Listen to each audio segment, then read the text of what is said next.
Hi friends, welcome to விசுகித்திஸ் kitchen. இன்றைக்கி நம்மளுக்கு கிச்சனில் வேறு எந்த வேலையும் இல்லைங்க. நம்மளுக்கு இன்றைக்கி கார்டனில் தான் வேலை. நம்ம கார்டனுக்கு 2 பேர் புதுசாக சேர்ந்துருக்குறாங்க. இப்போ நம்ம அவங்கள பார்க்கலாம். அவங்க வந்துட்டு ஒரு செம்பருத்தி செடி, அப்புறம் ஒரு ரோஜா செடிங்க, பன்னீர் ரோஜாங்க. பன்னீர் ரோஸோட மனமே ரொம்ப சூப்பராக இருக்குது. இது நாங்கள் பக்கத்தில் இருக்கிற நர்சரியில் தான் வாங்கியிருக்கிறோம். இப்போது இந்த செடியை நம்ம மண் கலந்து வச்சிடலாம். மண்புழு உரம், அப்புறம் தொழு உரம், இதெல்லாம் எந்த அளவுக்கு நம்ம சேர்க்கணும் அப்படின்னு பார்த்துட்டு இப்போது நம்ம இந்த செடியை வச்சிடலாம். வாங்க வீடியோக்குள்ளே போகலாம். ஃபஸ்ட்டு நம்ம மாட்டுச்சாணி உரத்தை நல்லா கட்டியாக இல்லாமல் கொஞ்சம் பொடியாக எடுத்துக்கலாங்க. அப்போ தான் சீக்கிரமாக மக்கி நம்ம செடிக்கு நல்லா உரமாகும். ரொம்பவுமே நம்ம கட்டி பெருசாக நம்ம போட்டுட்டோம்னா அது மக்கறக்கே ரொம்ப நாள் ஆயிருங்க. அதனால் ஃபஸ்ட்டு நல்லா தட்டி எடுத்துக்கலாம்.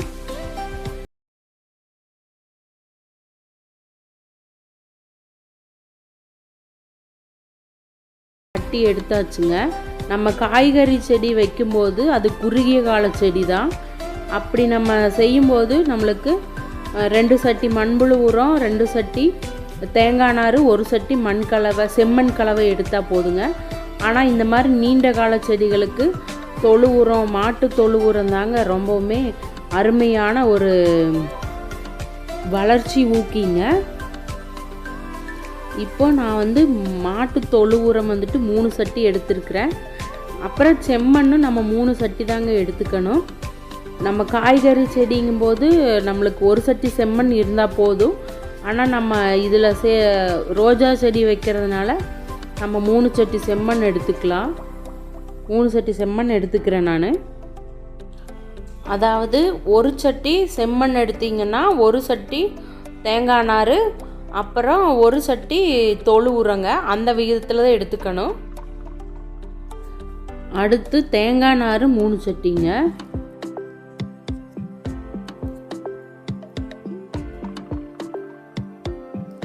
அடுத்து இதில் நம்ம மண்புழு உரம் சேர்க்க வேண்டியதில்லை. நம்ம மாட்டு தொழு உரம் சேர்த்துருக்குறோம். இருந்தாலும் நம்ம மண்புழுக்காக 1 சட்டி சேர்த்துருக்குறேங்க. சேர்த்துட்டு கூடவே கொஞ்சம் வேப்ப புண்ணாக்கு சேர்த்துக்கலாங்க. ஏன்னா நம்ம தொழு உரம் கலக்கும்போது கொஞ்சம் புழு வரத்தாங்க செய்யும். அதனால் நம்ம வேப்பம் புண்ணாக்கு சேர்த்துட்டா அந்த புழுவெல்லாம் நல்லா அழிச்சிரும். இப்போ நான் கொஞ்சமாக அதில் வேப்பம் புண்ணாக்கு கலந்துக்கிறேன்.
பூக்கள் பூக்கும் தருணம் மாறுயிரே பார்த்ததாருமில்லை. புலரும் காலை பொழுதை முழுமதையும் பிறந்த போவதில்லையே. நேற்று வரை நேரம் போகவில்லையே, உனதருகே நேரம் போகவில்லை. எதுவும் பேசவில்லையே, இன்றேனோ எதுவும் தோன்றவில்லை. இது எதுவோ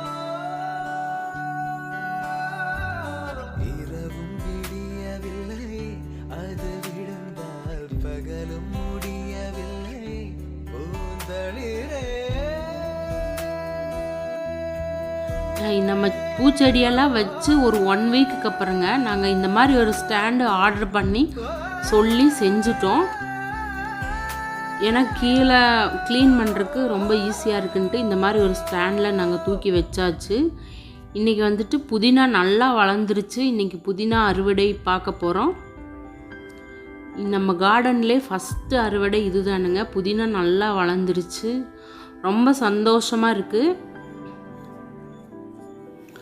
நம்ம வீட்டில் இன்றைக்கி எதுவுமே மருந்து தெளிக்காத புதினா எடுத்து நம்ம சட்னி செஞ்சு சாப்பிட போகிறோம். நம்ம அன்றைக்கி வச்ச செம்பருத்தி செடி அதில் இருக்கிற மொக்கு எல்லாம் நல்லா பூத்து முடிஞ்சுதுங்க. இன்னும் ஒரு மொக்கு இருக்குது, அதில் ஏதோ பூச்சி இருக்கிற மாதிரி இருக்குதுங்க. ஏதோ வேப்பம் புண்ணாக்கு கரைசல் வந்துட்டு தெளித்து விடணும். மற்ற எங்கேயும் இல்லை, அந்த மொக்கில் மட்டும்தான் இருக்கும் போல இருக்குது.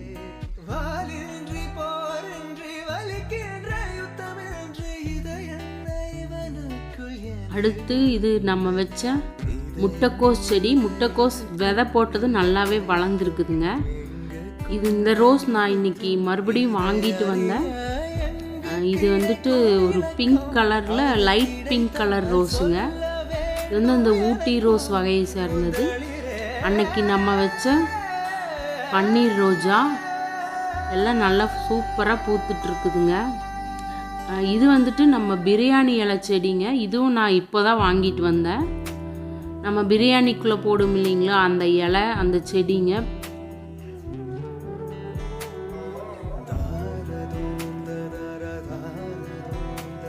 அடுத்து இங்கே பீன்ஸ் செடி வச்சுருக்குது. இதில் நான் செண்பகப்பூ வச்சுருந்தேன். அந்த செண்பகப்பூ செடி கருகிருச்சுங்க. அடுத்து இதில் மல்லி போட்டது கொஞ்சம் சரிஞ்சிருச்சு, மல்லி எல்லாம் வேர் சரிஞ்சு பழுத்துருச்சுங்க. அதில் நான் கத்திரிக்காய் செடி வச்சுட்ருக்குறேன். அப்புறம் இது நம்மளோட வெள்ளை மிளகாய் செடி ரொம்பவுமே சூப்பராக வளர்ந்துட்டுருக்குது. அப்புறம் இதில் நம்ம பீன்ஸ் அன்றைக்கி விதை போட்டோம் இல்லைங்களா, அது இன்னும் வளரல. அப்புறம் இது வந்துட்டு முள்ளங்கிங்க. முள்ளங்கி ரொம்பவுமே சூப்பராக வளருது. இது அந்த நீட்ட கத்திரிக்காய் செடி. அடுத்து இதில் நான் வந்துட்டு ஒரு முந்திரி பழம் சாப்பிட்ற வீடியோ போட்டிருப்பேன் இல்லைங்களா, அந்த முந்திரி பழ கொட்டை வந்து நான் அதில் ஊனி விட்டது நல்லா வளர்ந்துருச்சு. நம்ம மேராக்காய் செடி தான் கொஞ்சம் மோசமாக போச்சு. கொஞ்சம் இலையெல்லாம் வாடி கருகின மாதிரி ஆயிடுச்சுங்க. இதுக்கு மீன் அமிலம் தெளிக்கணும். மீன் அமிலம் ரெடி ஆகிட்டுருக்குது. அந்த முந்திரி பழ செடி தாங்க கொட்டை போட்டது ரொம்பவுமே சூப்பராக வளர்ந்துருச்சு. அடுத்து இது பருப்பு கீரை செடிங்க. பருப்பு கீரையில் ஏதோ சிகப்பு தண்டு கீரை ஒன்று உள்ளே இருந்திருக்க மாட்டுறது. சிகப்பு தண்டு கீரை நல்லா வளர்ந்துருச்சு. இது கத்திரிக்காய். இது வந்து மிளகா நாற்றுங்க. நான் கத்திரிக்காய் இதுக்குள்ளே மிளகா நாற்று எடுத்துக்கலான்னு நான் போட்டு விட்டுருந்தேன். மிளகாவெல்லாம் சூப்பராக வந்துருச்சு. இந்த நாற்றெல்லாம் எடுத்து நம்ம வேறு பையில் வச்சுக்கலாம். நான் முதல்ல போட்ட மிளகா நாற்று எல்லாமே மழையில் நனைஞ்சு வேஸ்ட்டாக போச்சுங்க. அந்த நாற்று எல்லாமே சரிஞ்சிருச்சு. நான் ஃபஸ்ட்டு போட்டிருந்த மிளகா நாற்று. ஆனால் இங்கே ரொம்ப இடைஞ்சலாக இருக்குது. கூடிய சீக்கிரம் மொட்டை மாடிக்கு மாற்றிடணும். இது வந்துட்டு நம்ம புடலங்காய் செடி. புடலங்காய் நல்லாவே படர்ந்துட்டு இருக்குது.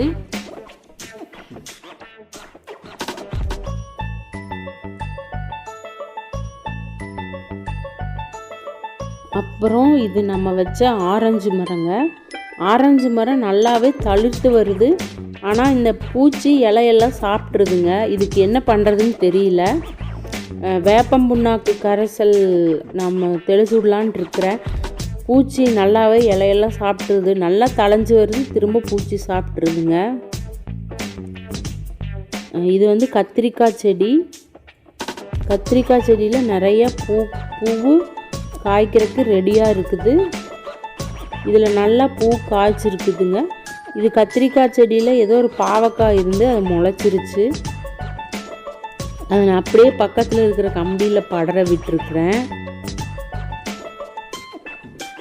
கத்திரிக்காய் செடியில் நல்லா பூ பூத்துருக்குதுங்க. நிறைய பூ பூத்துருக்குது.